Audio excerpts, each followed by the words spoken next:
Hadn't been to the west side since my days as a rookie, but I knew this city wouldn't let me stay peaceful for long. Doyle and Johnson, two of the west side's most loyal hardasses, and that is a domestic abuse case turned quickly into a murder-suicide.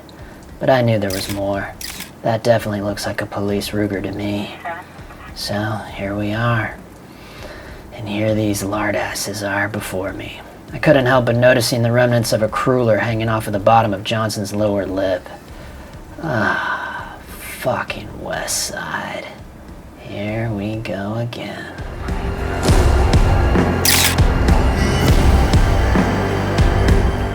What is up, folks? Today we are continuing on the journey of filters. Now, if you're new here, you may be unaware of how much I love filters. This is my whole set of filters right here. I do lots of tests and reviews, all kinds of different filters.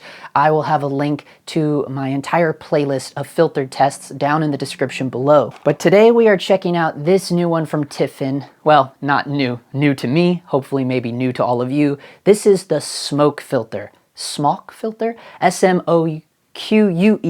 Either way, this filter rocks, and as you saw, I used it in the entirety of that opening shot, minus the one little stock footage shot of the exterior thing with the police tape. Everything else was shot by myself. What makes it so cool? I've had my eyes on it for about a few months now, and then I finally pulled the trigger in lieu of preparing for a feature film that I will be shooting coming up very soon. So why would you want to use a Smoque filter? The huge benefit of using something like a Smoque filter or a haze generator is for creating what they call atmosphere in your shots, right? Now, why would you want that? It is huge for any interior settings that you're doing because, one, it's going to help lower the contrast of the shot and help you see into the shadow areas a little more and just get a little bit more detail out of the toe of your image. The other thing where the Smoque filter and the haze generators really help a lot is if you are on a lower scale budget like myself, usually shooting on little tight crews, and most of the locations are very boring. A lot of times there's not even a budget to have a real production designer on set, so what we end up getting having to battle a lot with is blank, stark white walls. Well, here is where something like the Smoque filter or a haze generator, it helps mute the whiteness of those walls. And here's a great example. So the shot on the left there is with the Tiffen Smoque filter, while the shot on the right is with no filtration and no haze in the room at all. And you can really see there how you're benefiting with the atmosphere in your shot. The Smoque filter comes in really handy where you don't have a true haze generator. Now, I have this haze generator made by this company called ADJ. It's pretty decent. It's okay, I guess. The one downside is it's really, really huge. I mean, even large for someone like me with a little one-ton van.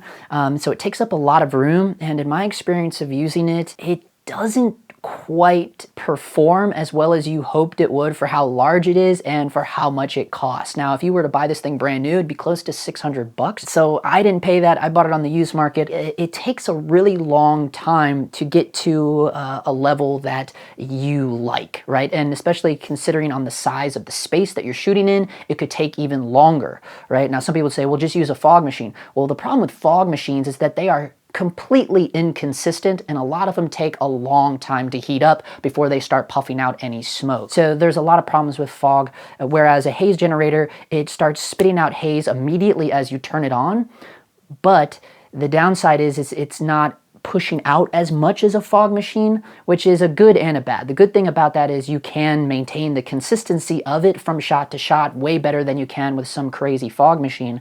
But the downside is you have to have that time to sit around and wait for it to get to a level that you're comfortable with. Now, if you don't know how to set a hazer to the shooting level, meaning usually you would want the haze to match whatever f-stop you're shooting at, you can maintain that level of haze shot to shot. Basically what you would do, you would hopefully have your haze generator somewhere just off of frame. Wherever the stream of haze is spitting out, you would want to take a little cutter flag, something like this, a little 18 by 24, you know, something you could set up, and your hazer is over here and it's shooting the haze towards the black flag, right? And then if you have like a little Fresnel light on set, maybe something like the little Godox S30s, or even something like this little flashlight that I have, this LED flashlight, what's cool about this is I can just go like that, and now I can have more of, it's almost like a little Fresnel light, right? The fact that I'm able to focus the beam.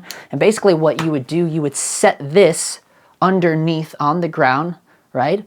And then this is on a C-stand. And now the haze is pumping in this way, shooting towards the flag, and it's going through the beam of light. Then what you would do is take your light meter, just set it to spot meter, and then you would take a reading.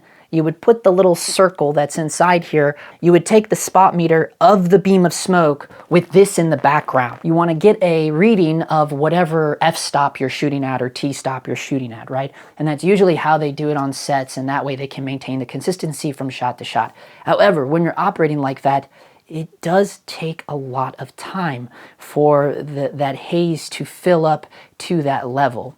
For instance, with me, it took around 20 minutes for it to get to the shooting stop. And as you'll see here in the example, the side-by-side, now one of these shots is with the Tiffen Smoque filter, while the one on the right is with the ADJ Haze generator. And that's with a reading of f2.8, which was one stop over my shooting stop of f2. And as you can see there, the smoke filter is helping us out a lot more.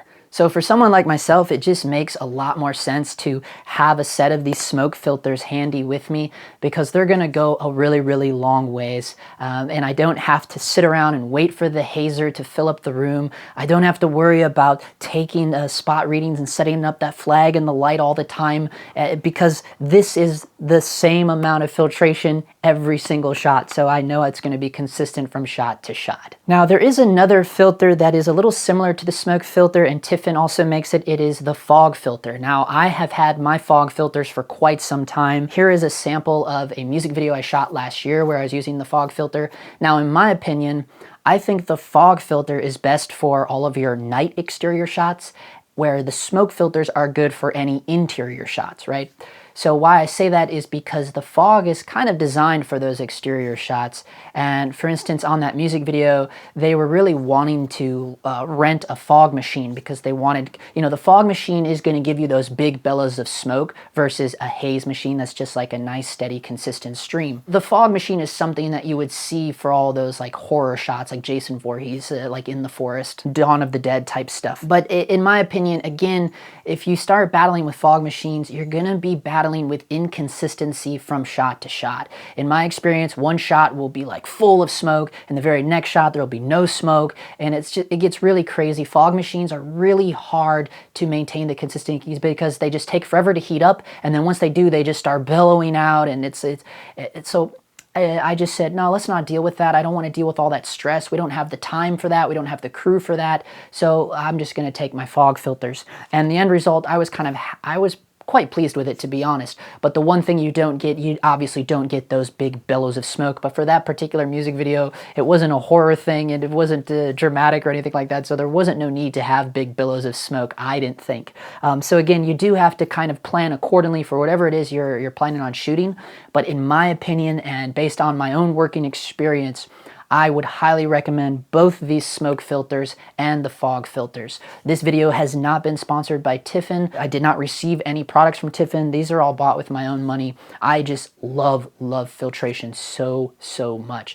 And especially now that I am no longer shooting on vintage lenses, hint, hint, future video coming up soon. But unfortunately, by the time you guys watch this, I'll already be out shooting the feature film. So yeah, wish us all luck on that. As always, thank you so much for watching. If you are interested in seeing what's going on with that feature film shoot, or maybe perhaps the 5 commercials I shot for Hulu on the red Komodo, that is where you'd want to hop on board over at the Dog Times Patreon DIY filmmaking community. We share all things business strategies, pre-production process, looking at ways to prepare for real-world shoots. We break down every project, not just my projects, but projects that members of the community work on. It's slowly growing over there. We have 50 members now, almost, so it's going good. So I want to give a shout out and gigantic thank you to all of my supporters over there on the Dog Times Patreon. That is the #1 way to support the channel, guys, because here on the Justin Phillip YouTube channel, we have no sponsors. It's literally just myself and the Dog Times community. And of course, all the little views I get stacked up over time from viewers like yourself. So again, thank you to everyone for tuning in, and I will see you next week.